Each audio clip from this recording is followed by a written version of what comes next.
welcome to Series 3 of The Gathering, a podcast for artists and creatives from Arts Lancashire. This series is all about exploration and features recorded conversations led by Lancashire-based artists discussing themes and ideas that are important to their practice and the future of their work. Hello, I'm Carl Woodward, the Creative Learning Manager at the Duke's Theatre in Lancaster.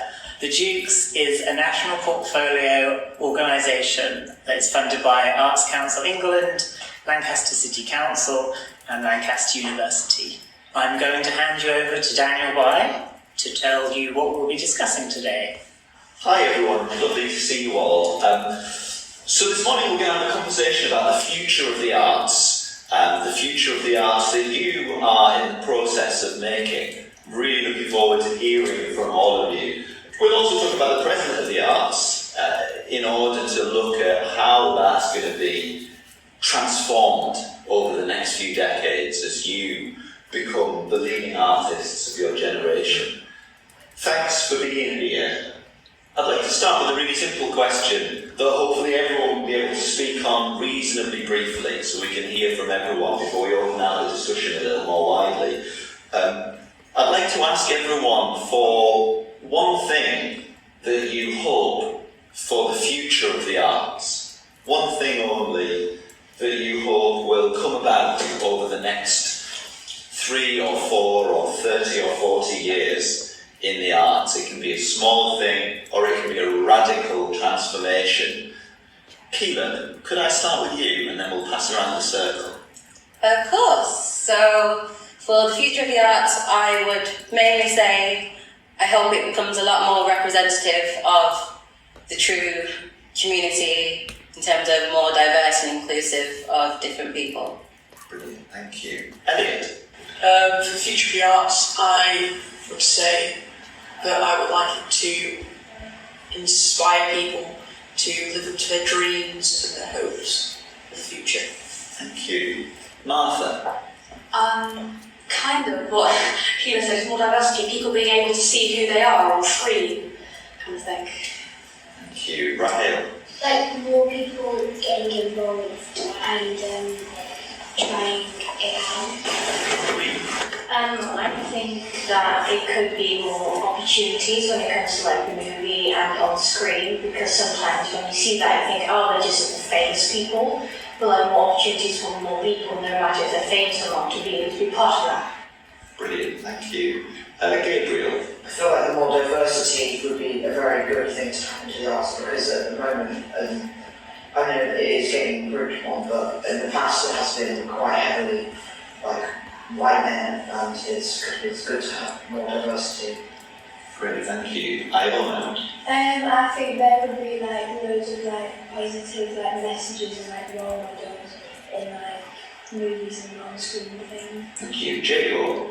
I would hope it to be more accessible to all people, because not everybody is as easy to access the arts, so it should be more accessible to everybody. Brilliant, thank you. And finally, Olivia? I agree with the whole diversity and accessibility thing. I think it's important for more people's voices to be heard over the arts.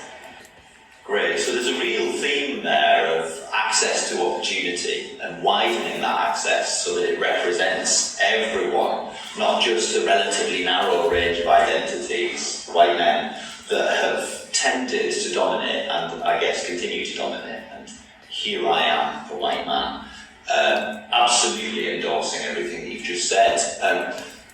So one of the questions that I wanted to think about was what more Lancaster and Lancashire could do in particular to get more young people involved in making and experiencing arts and culture. And I suppose part of that question, perhaps even all of that question, is what you've been thinking about there. So we've identified one problem in the arts as it currently exists, nationally, internationally, but also inevitably locally.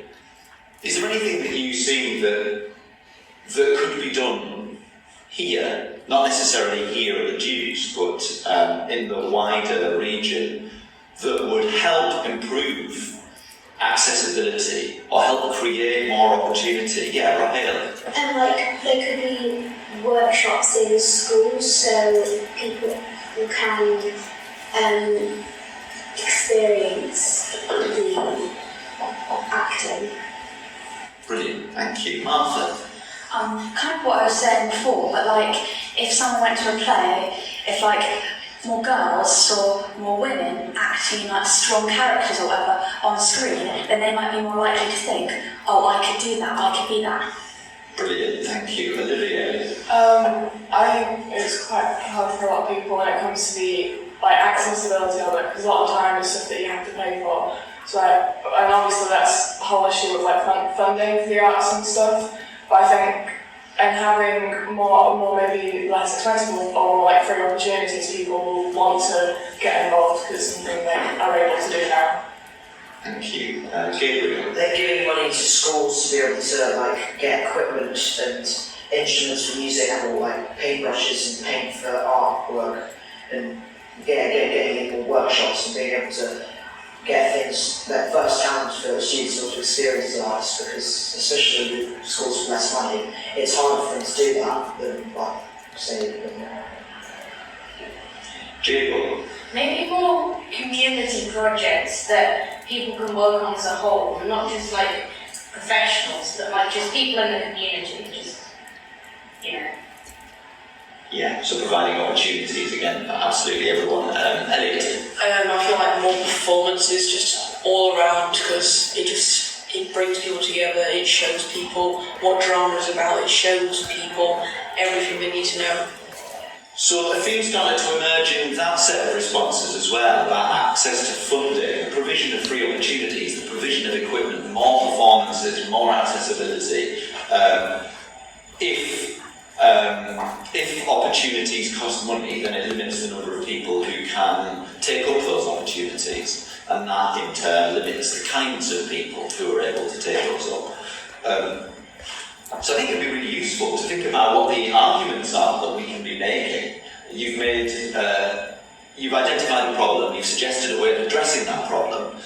Now let's imagine that there's someone listening to this podcast who has the power to make a decision about whether or not to apportion more funding to the arts to provide the sorts of opportunities that you've been talking about already. What do you say to that person? How do you persuade them that this is where money needs to go? Keelan? So I would say, especially in this last year where we've all had to spend a lot of time indoors, and we've all realised how much the arts matters, it's especially important because we've had to rely on those sources of entertainment to keep us busy essentially, and we've realised how much we've missed things like cinemas and theatres and just being able to meet in person and concerts and things like that. So it really shows how important those things are to everyday life. The arts is very important to the entire world, because if you didn't have the arts, things like the whole world would be really boring, there would be nothing to do, or because it just would be like maths and science, which in my opinion is the boring things in the entire world. So if you take away the arts, it's just nothing really. Like similar to what Gabriel said, yeah, it would be boring, but also I think that the arts affect people in really significant ways. It can improve people's mental health really significantly. They might feel like they're being seen by just seeing someone similar to them on the screen, and that will improve people's mental health. But you'll reduce people going to the hospital then. So it saves money in the long run. Yeah. Brilliant. Also, the art, it's just everywhere. You wouldn't really think about it, but the clothes you wear, it would just be bland if it wasn't really art, was it? I mean, things you don't really think about being art are actually art, like gardening, and things you wouldn't really think are art. Drama I refer to it makes people feel certain ways, when you cry at a film out of happiness or sadness, and then you don't really get that without that, obviously. So it's really needed to make people feel certain ways sometimes. And acting and the arts can boost people's self-esteem and their confidence, and they can go on to have jobs that help people out, maybe being doctors, because they're confident in doing that art. Even if they don't want to be an actor, acting can still help them out.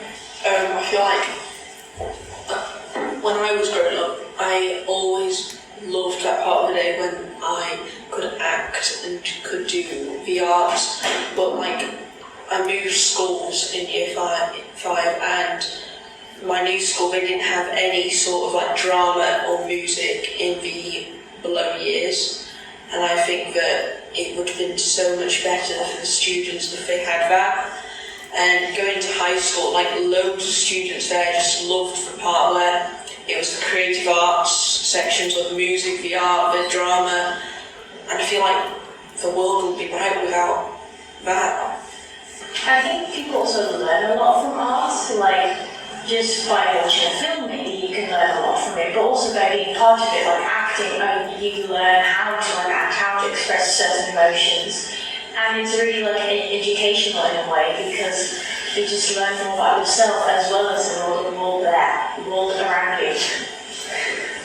And give people an outlet for emotions, kind of acting, singing, drawing or whatever, they're able to express what they're feeling, they're able to create something new.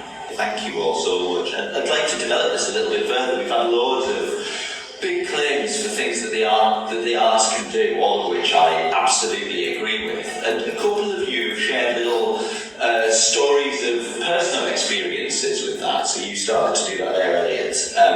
And I think it would be really interesting to develop this by talking, if any of you can talk about a particular moment where either experiencing a work of art as a viewer or an audience member or a listener has had a powerful effect on you, has changed your perspective, or has made you feel something or feel seen in a way that you hadn't before, or a similar experience of participating.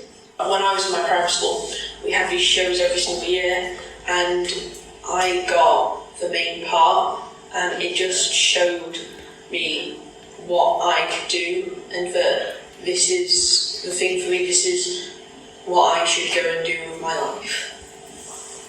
When I first joined the Duke's Youth Theatre, the Playmakers, in year 6 I think it was, we had an end of like the year play thing, and we were like the main characters, and I enjoyed it so much because when I lived in France, there was barely any acting, nobody really did much of that, and then like there was a bit of music here and there, but I realised just how much I enjoyed it and how much it made me happy, and I'm like, I can like express myself with this and it made me really happy.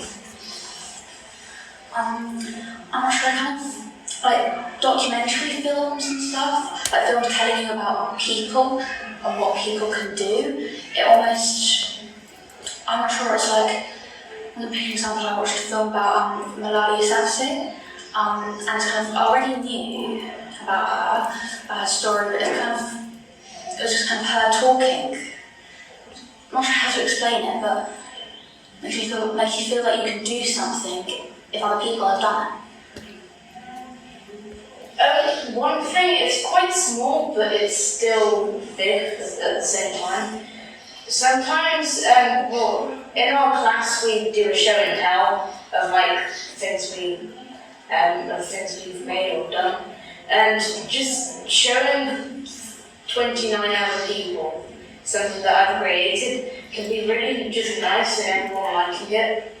I think it has to do with the thing of like seeing people like yourself on screen and stuff and like good roles or like roles that kind of like change things. I've got an example that won't be like too spoilery. And the end of Glee, there was like the whole double wedding thing, which was like a huge moment. I won't go into too much detail in case people actually want to watch that.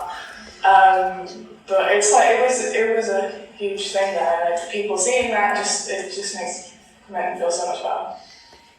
When I was like 6 or 7, we went to the West End. We went to see Matilda, and I really enjoyed it. And I was like, this is what I want to do. Like, I want to be on stage.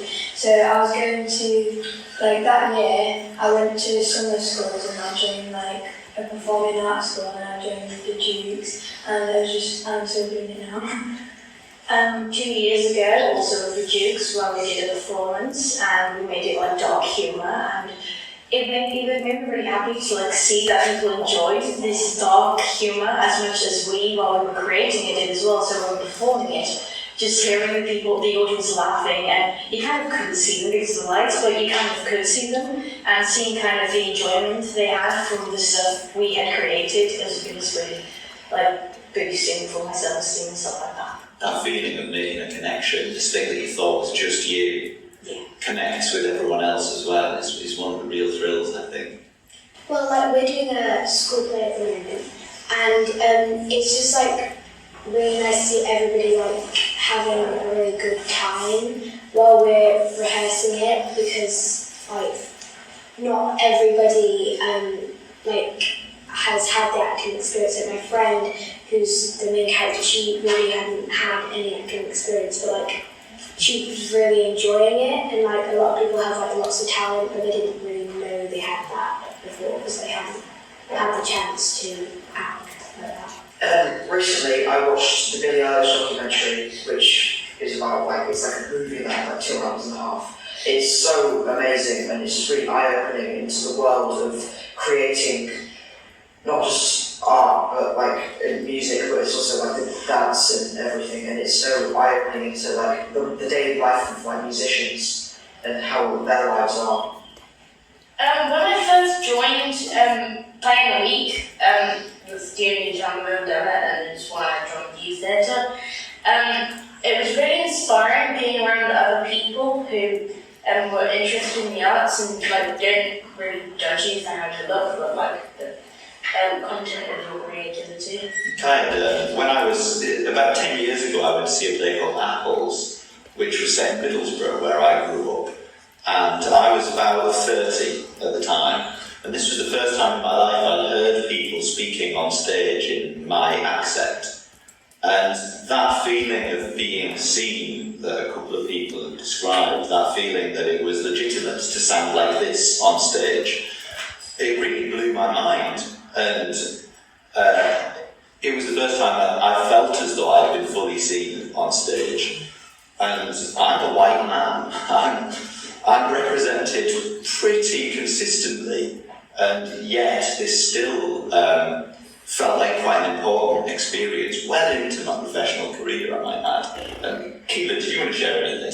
Yes, so speaking to what you just said there, I think it is very important, especially when we are young and we're growing up, seeing people who we can identify with, who look like us, who can be those role models to say, yes, I can follow those dreams, because sometimes it is hard, especially growing up, as a person of colour. I didn't see many people that looked like me on television, didn't see many people that had families like mine, and so it makes you sort of feel a bit left out when other people are relating to all these characters and you can't. It makes you feel like there might be a problem with you. And so when there's that diversity, when there's that sort of variation in what you see on the screen, it can be very helpful and very sort of give you that confidence to think that it's okay to be yourself and to express who you truly are, rather than sort of fitting into the box of what other people want you to be, I think. Thank you. Yeah, that's brilliant. And clearly there's a long way to go, but do people have a sense that this is something that's improving, if not quickly enough? Go on. I think it is improving in parts. There's definitely a lot more diversity than there used to be. However, one of the things is, I think a lot of people are struggling now with, is the diversity genuine, or is it tokenistic? Are people putting in like people of colour, people with different sexualities because they want to show those stories, or is it just to say that they have it? An example is, I think a lot of shows are being remade and they're like changing the race of characters that used to maybe be white, and you have half the people who are excited because they find like if they see a superhero that now represents them, and you've got the other people who are saying, but we don't want you to change an old character, we want you to make new characters and provide new stories. We don't want to just be there for the sake of being there. We want their true stories to be told. So there has been progress, but there's also still a ways to go. And I also think, like, similarly, like, sometimes it's like they just put people in just so the film is diverse and so they can prove, look, we put diversity in, but not actually to, like, tell those actual people's stories. And I feel like it would really improve once it's become almost like normalised, that it's not become a thing that, oh, this film has someone who's gay in it. It's like, oh, that's normal. If once that happens, then, like, we'll really have, like, progress. I think it has things to do with like ticking boxes and trying to just be like, oh yeah, okay, so we've got something like that, and now we've done it. It's fine now. Yeah, fixed it. Yeah. Also, maybe making more movies about standing up to that kind of thing, like, then it might inspire more people to actually stand up to it. And then you're not just ticking the boxes just because, just so you can say, but like, that's just the whole movie, or the whole play, or the whole whatever it is. Like, I'm watching this programme and in it, so what two of the characters are gay, but it's like, you really wouldn't expect to see it in that kind of like, genre of the film, so it's like really nice to see that. What's the programme? It's called She Ride, it's on Netflix. Broad endorsement for that programme, which I'm afraid I haven't seen, but I'll check it out. There's like characters, like you were saying before, are being changed. I feel like they are being changed, but like we need to have, if they are being changed, we need the storyline to be dead on, not to like be just like messed up. Because like there's like things like there's a black Superman now, and actors are being like thrown off the stage for it because like the original one was being recast and all this. I feel like you can have these new characters, but you have to keep the old one as well. So it's like a mix of both, because otherwise I think just the world's going to go mad. But like I'm watching this show now, and it's about this character who's lesbian, and she this is the first time I've actually seen a character who is gay who like freely came out without any trouble, and it was quite nice to see that because it showed that the stages were gradually like moving on. Honestly, I'd love to see a black Superman, and I'd love it to be not just a superficial change for representation's sake, but for that to be about the experience of blackness in that situation. I would say on that idea, a good example, for my opinion, would be if any of you have seen Spider-Man Into the Spider-Verse, because it's got black Spider-Man, but it's not Peter Parker, it's Miles Morales. It's his own character, his own family. You know, it's not just changing that original character, just making him black. It's his own person. And I think that's the sort of thing that I think you were alluding to that is especially important, making them their own person with their own identity.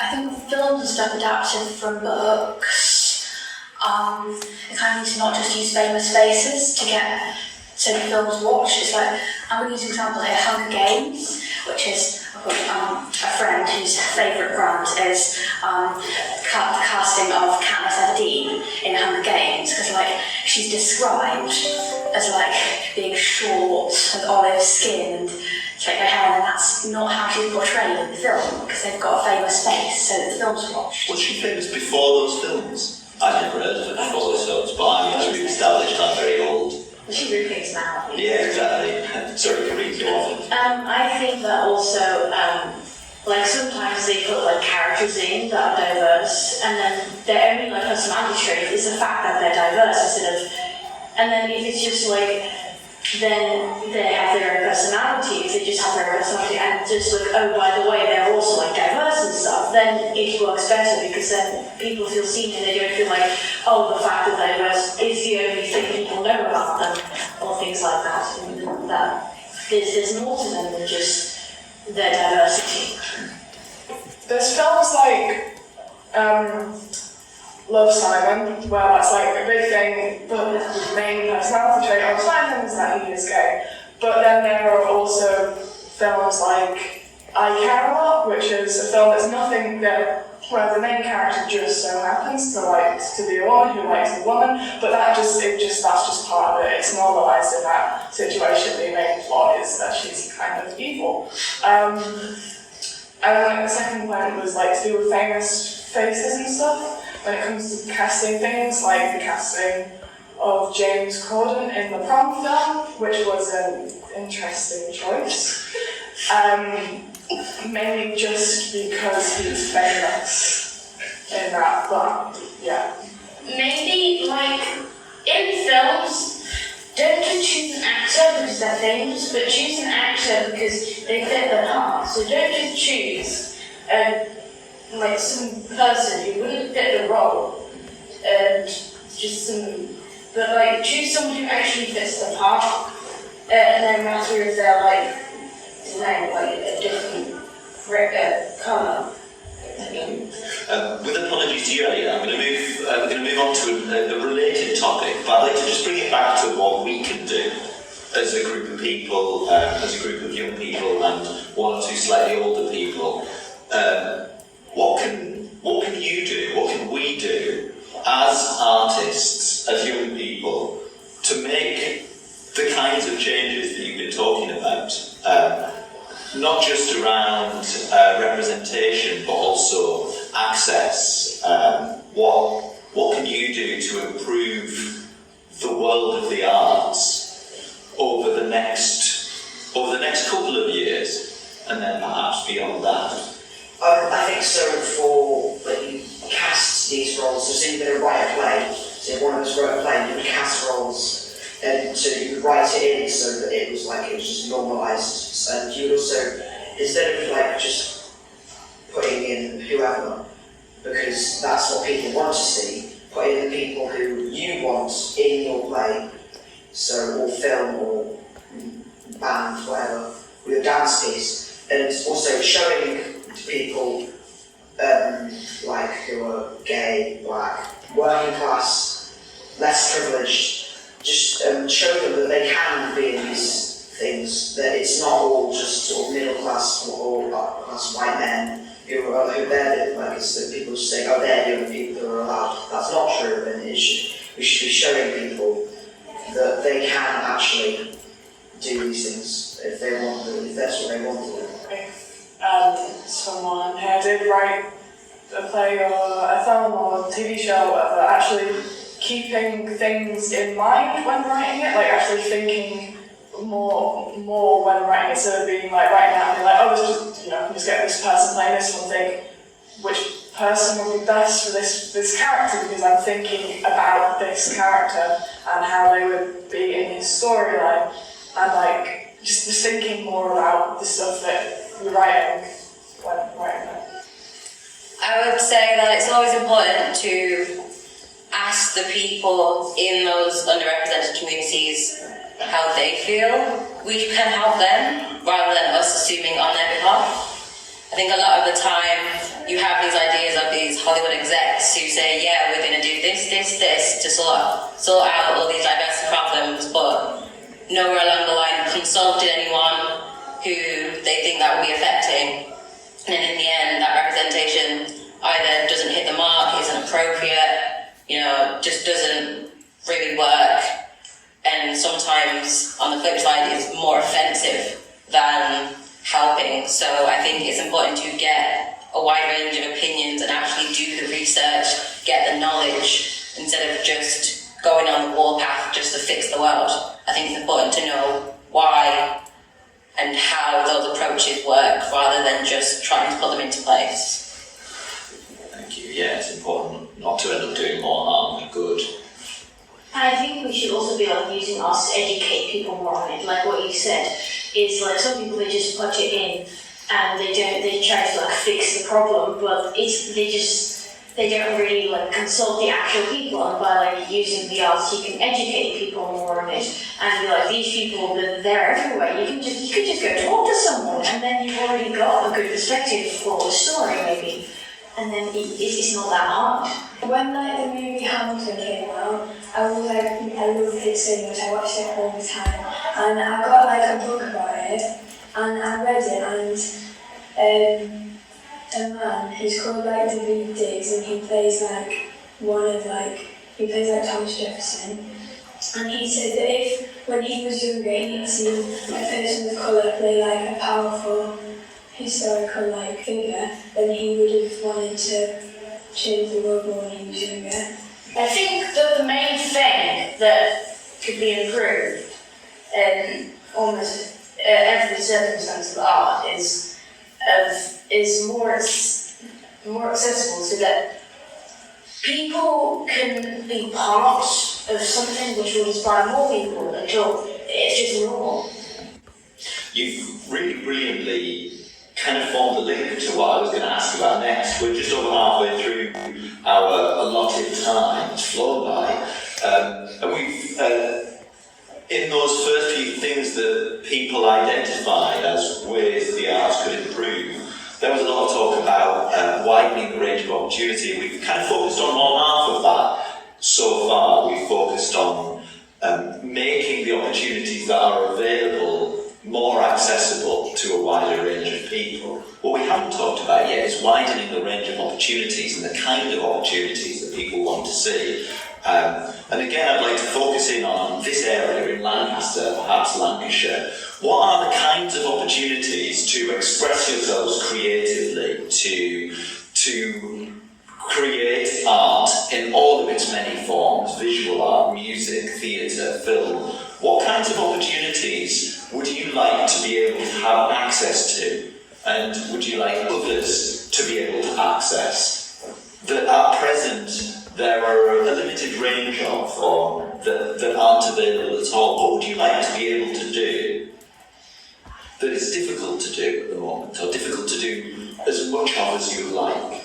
Perform, mostly because of COVID. We can't really perform on a stage, and it's really hard to like keep 2 meters distance when you're actually performing, because like a fight scene just 2 meters away, you can't like just imagine them fighting and just go, wait 2 seconds, I've got to measure this out to see if it's 2 meters apart. Just overall, just wanting to get back on the stage, and that sense of hope. Well, being able to have like more opportunities outside as well, because outside people tend to notice it when we feel like if there's like a play going on and it's all like in the round or something, we don't always know it's there. Like you kind of have to know it's there, or if like you're a big part of the Dukes, you tend to know that it's there. But like many people just don't know that it's happening, and if there's like something happening in like Market Square or something, and it's like interactive, and people can just walk in and be part of this like play, and then that would be like really fun, and lots of people would be like, oh, we can do this, we can be part of this as well. Maybe like something like a gallery, but not necessarily, but just a space like this in which people can express their art. And coming back to what I said quite a while ago now, in the kind of forms that we wouldn't really think about, but they're still good at, for a larger community of people. I like the idea of something along the lines of a sort of arts open day, where people have the chance to sort of try things like writing workshops and like technical workshops and all these sort of behind the scenes arts things that aren't normally focused on, because a lot of the time, you know, we are like all youth theatre people here, but for the people that want to be involved in the arts but not in front, there's not as many opportunities. So I think being able to have times where people can see the behind the scenes could be really fun for people to see, actually that is a job, and you know, that is something I could go into one day, rather than it being sort of those invisible careers that we don't know about. When I was your age, I didn't know my job existed. I'm glad it does. Well, I definitely noticed that the many like workshops you have to pay for, and again, not many people know about them, that they're there, that you can be part of them.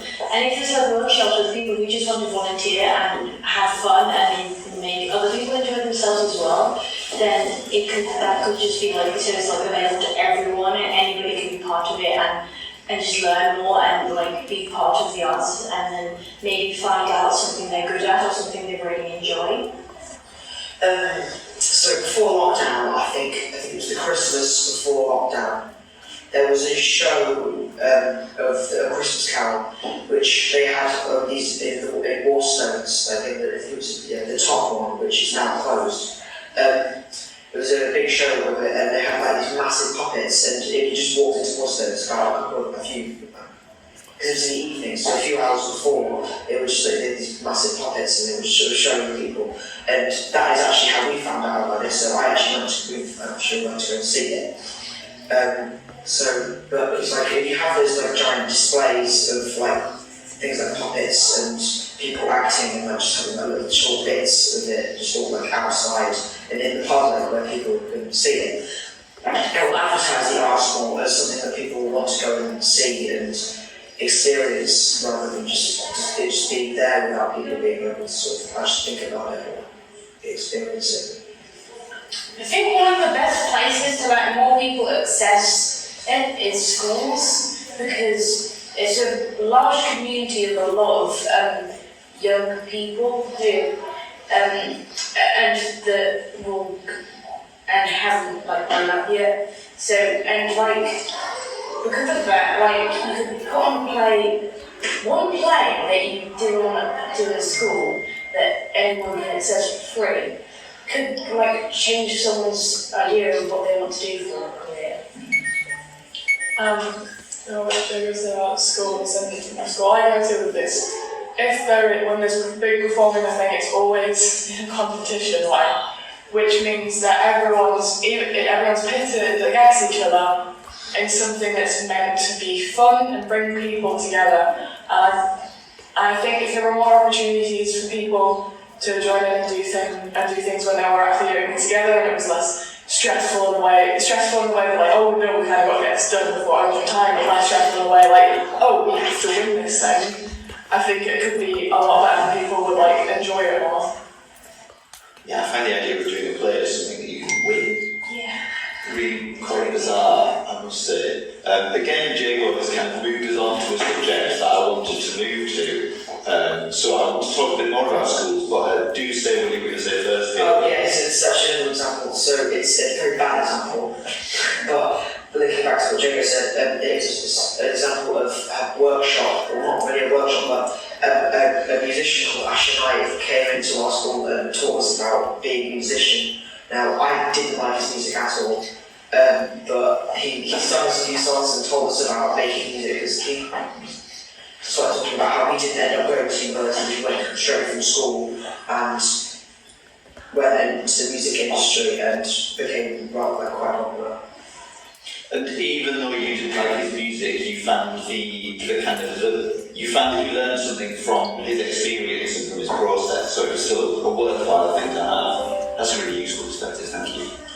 Talking about workshops, this lady comes into our school and she teaches us music, and we last year in year 5 we were learning the ocarina, and we're still kind of learning that now.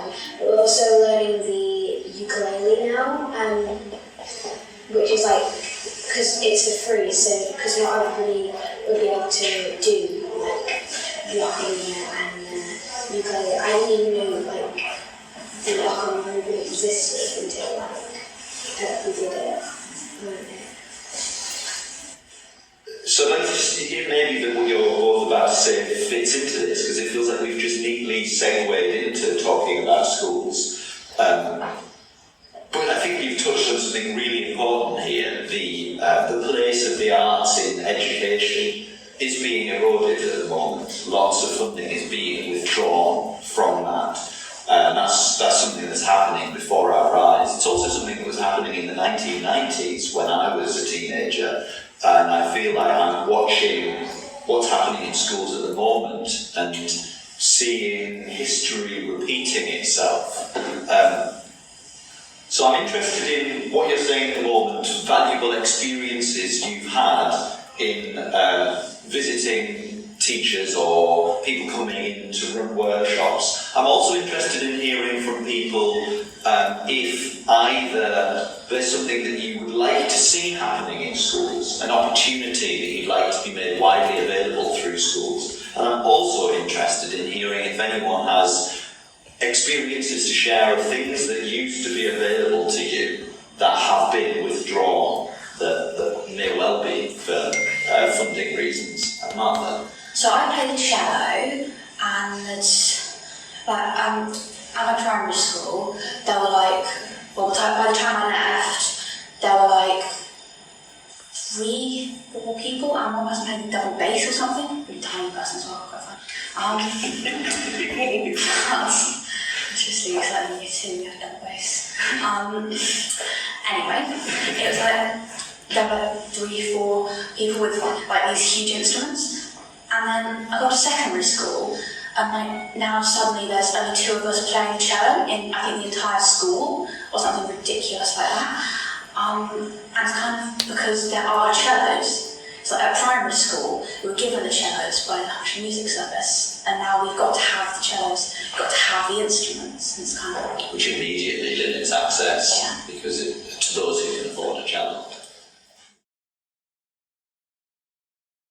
I think when I was in year 3, loads of people in my class did music lessons in school, but now in year 6, it's like me and someone in my class, and that's practically it. I think that's actually it of people who play musical instruments. Not just with instruments, but with the arts, actually from reception or even before that, children are really interested in making pictures and working with art and stuff. And I find that if you start them getting interested early, I started drawing in reception. Okay, I was terrible, but I wouldn't be as good as I am now without that. And if you just get people interested early, in year 4 or 5, I can't remember which, a woman came in and taught us ukulele every Monday, I think, for 3 or 4 weeks. And everyone really enjoyed it. So I think if you get people interested from a young age, you can't do that with all of the teenagers in high school right now because they've finished primary school and that's, yeah. But the next generation, if you start them early with music and things, they are really interested, and then if you get them interested enough, they'll continue being interested. So the key is to start. Yeah, basically. I think we're kind of saying about drama stuff. I think in schools, drama lessons are just acting. And a lot of time people that may not be fully into it and may just be messing around in performances and stuff, it's because acting just isn't something they're interested in, but there may be other parts of the arts and drama that they want to do, but they can't because drama's just performing, maybe some acting, some singing, but nothing behind the scenes type work that people might actually find more interesting. Similar to what Julia said, my mum, she was brought up with a Steiner education, and so she brought me and my sister up in a Steiner-like way, which involves lots of crafts and art and music to educate. And I've noticed because of that, I find normal things in maths and sciences, I found some things in that easier because problem solving, because I learned it when I was younger with just crafty stuff, I find that so much easier to work out how to do things. So what Jada said, it's important to start early and make people interested in it really early because it really does impact how they do everything in life in general. That's I think the thing that drives me wild about some of one of the many things about some of the cuts to arts education that are happening at the moment. You give people arts education and they do better at everything else as well. You take it away and achievement, engagement, everything suffers. But there doesn't appear to be any interest in evidence. Elliot? So when I was in primary school, we had 2 shows every year. one for the first 3 years and one for the second 3 years. And it was really good because it showed people at the youngest age, like the starting of school, what acting is and what drama is and what singing, what dancing is, and it gave them this opportunity to get used to it throughout the whole primary school. I don't think that is at all primary schools, but I think some of them do that. And then when I went to high school, my first drama teacher didn't do that, but when my new drama teacher came in like year 8, she wants to do a show every year, but it got cancelled in year 9 because of COVID and all that. But I feel like if we had more time and more money to put on a show, it would become like a really good show that people from all over Lancashire could come and see. In my primary school, in year 3, at the beginning, you were allowed to pick up learning an instrument they got in the high school called parent music lessons. It's just the music lessons that are like extra. And I remember the main reason, this is quite funny, the main reason why I started doing, because I started the flute in year 3, and the main reason why I started doing it was to prove to my mum that I could keep at something for a certain amount of time. And it ended up, like, now I'm working towards doing grade 3 in year 8, and it's just, I feel like I've come such a long way. And that's all to do with, like, starting early and getting into the sort of craft and art and instrument playing and getting into it early on. Although you must be glad that you started flute rather than harp. Yeah, because when I started after that in year 5, I started the guitar because because we weren't allowed to start the guitar in year 3 because we were too young apparently, it was too big. So we were started in year 4, but I didn't, so.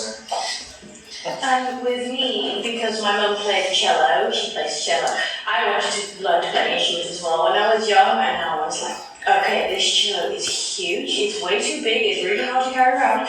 So my reasoning for choosing to start the violin is that it was small and easy to carry around, which was a really kind of odd reasoning, but now I realise that was quite good because I quite enjoy playing it, and now I'm working up to the grade 4 level, I'm actually doing it more, and just before this, today, I was in the music centre group, was like started up again, which used to be every Saturday morning, which used to be at the boys' ground, but because of COVID it had to stop, but now it just started again, and it was just a small group, and then to be able to play with other people again was so nice, because I don't have to rely on just myself.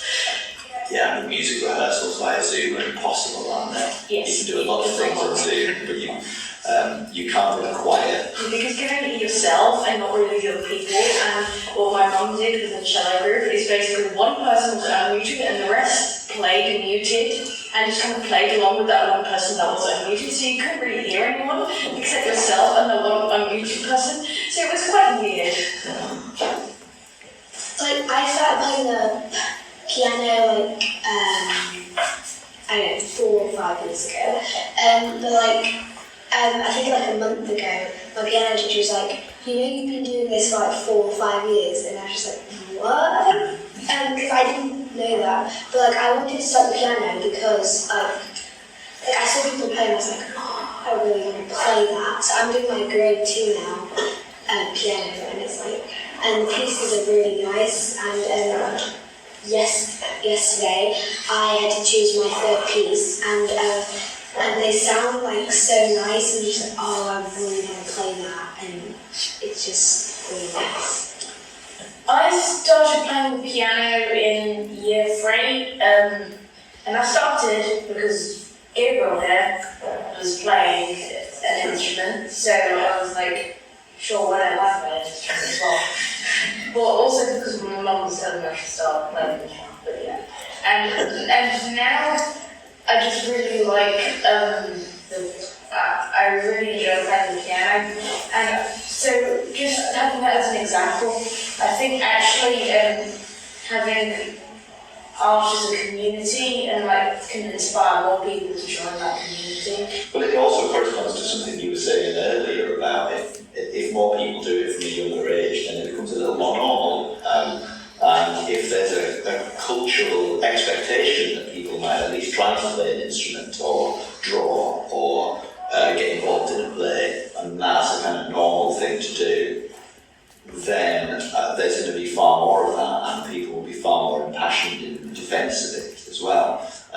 not quite sure we're going to have time to hear from everyone on this before we start to sum up, but if everyone could speak reasonably briefly, then we'll be able to. With the whole instrument thing in year 3 and year 5 and year 4, we had this thing where we all had to do a brass instrument, and I could lie and say it was really cool, but it wasn't because the teacher was really mean. But also, it was, I think when people are forced to do things they never really want to do it, and we were forced to play brass instrument, none of us really wanted to do it. And I think that also comes with things in dramas, like I was saying before, people are forced to do it, and it's something they really don't want to do, it just never turns out as well as it could do. Yeah, so there's a kind of cultural expectation that people have the opportunity and they can opt in. Well, I feel like my music studio at my school, it could be put loads of effort into it, so it could be a more place where people could get into the music industry more.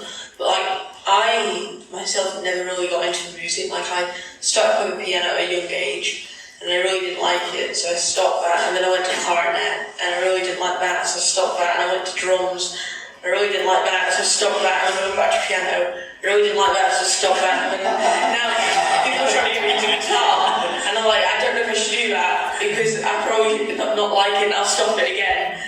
So I feel like the instrument chooses you, not the other way around. It's interesting. Sorry, go on, Keith. I was going to say, do you think it was worth having the opportunity to try them then? Oh yeah.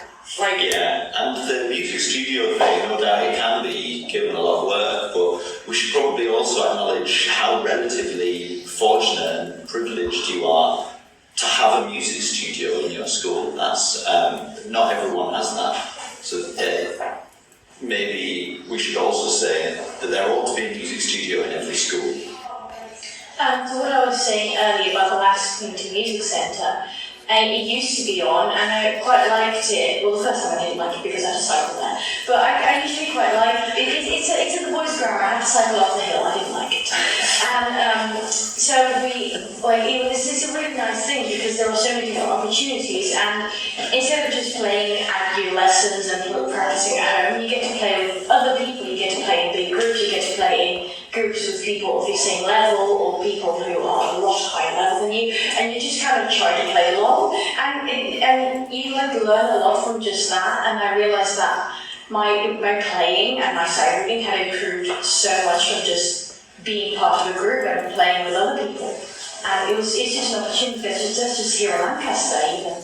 It's nice to be back here. With apologies to those of you who have things to say on this, we're going to have to move towards summing up, I'm afraid. So it would be in the context of the discussion we've had over the past hour of all of the things that can be improved locally, nationally, perhaps even internationally, all of the ways in which there can be more opportunities, and those opportunities that there are can be made available to a wider range of people. At the beginning I asked you for something that you'd like to see improve. I'd love to hear from people again on that same subject, having reflected on it for the last hour. What's one thing that you'd like to see more of that isn't the same as the thing you said at the beginning?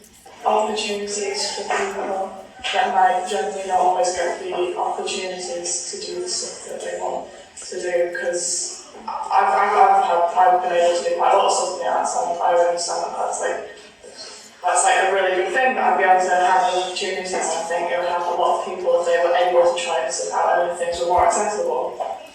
I'd like for art to be more diverse and maybe show more art from different countries that aren't just America and Europe mostly. One of my favourite painters is Hokusai, and maybe just not just Hokusai, of course, but just show more people from around the world. There's a whole world of amazing art, and we're just seeing art from Europe and America. I think that it should be definitely in schools more, because people might not think, acting, music, I'm not really interested in those kind of things, but they haven't tried it. So if schools do more of that, then people will try it, and then people will be like, oh, I like this is what I want to do. I'd like to see more money, I know that isn't possible at the moment because of the whole pandemic, but I'd like to see in the future more money going towards the arts to support making more things like art galleries, venues for music, and like just anything to do with the arts, just to support people learning in the arts and being able to access it themselves and learn what kind of things that they can do with their own self. I think there should be more opportunities in schools, and instead of them just saying, oh yeah, we've got this, you can join if you want, they actually explain it properly so you actually know what it is, instead of them just saying, oh yeah, we've got this play going, you can join if you want. They actually explain, this is a play, it's like for all abilities, anybody can do it. You don't have to do the acting, you could like do the behind the scenes things, and then that might be like more appealing to people instead of them just saying, oh well, there's a play, you can join. Like David said, like the diversity, like people who might not have ever had the experience to actually have the experience because maybe they might have a different colour skin, but they still got the experience because they're not the same as everybody else. More opportunities for younger children, so more open-minded about what they're doing instead of just having to act up and be cool in front of their mates. It's hard for people to try things. You have to sort of commit to, I need to buy this very expensive instrument, but being able to attend things like workshops, being able to attend things like venues where they're putting on shows where you can sort of get a taster, I think is important for people to be able to think from an outside perspective, is this something I'd like to go into, rather than having to immediately take a plunge that they may not be able to access otherwise. Thank you. And thank you to you all. That's been a brilliant conversation, a really inspiring conversation. I'm really grateful to you all for all of your input, and the future is in safe hands. I've got 2 children quite a bit younger than you, but the idea that they'll grow up and look up to the next generation above, and that's you, Mum, that feels really good to me. So thank you all for your contributions, for your wisdom, and for your energy and your ideas. It's been really enjoyable talking to you all. Carl, anything you want to add to wrap up? No, just there's a lot of food for thought, and also I'm proud to know you guys and to have you here today at the Dukes to represent the Dukes. You are ambassadors for the youth theatre and for our engagement work, and you are all so smart and so bold and so full of courage, and keep it up. So thank you. Thanks for listening to The Gathering. If you like this episode, let us know in the reviews, and don't forget to share with your friends and networks. For show notes, links to the organisations and initiatives mentioned in this episode and much more, head over to www.artslancashire.org.uk/The Gathering. You could also follow us on Twitter @Arts Lancashire to hear when each new episode goes live.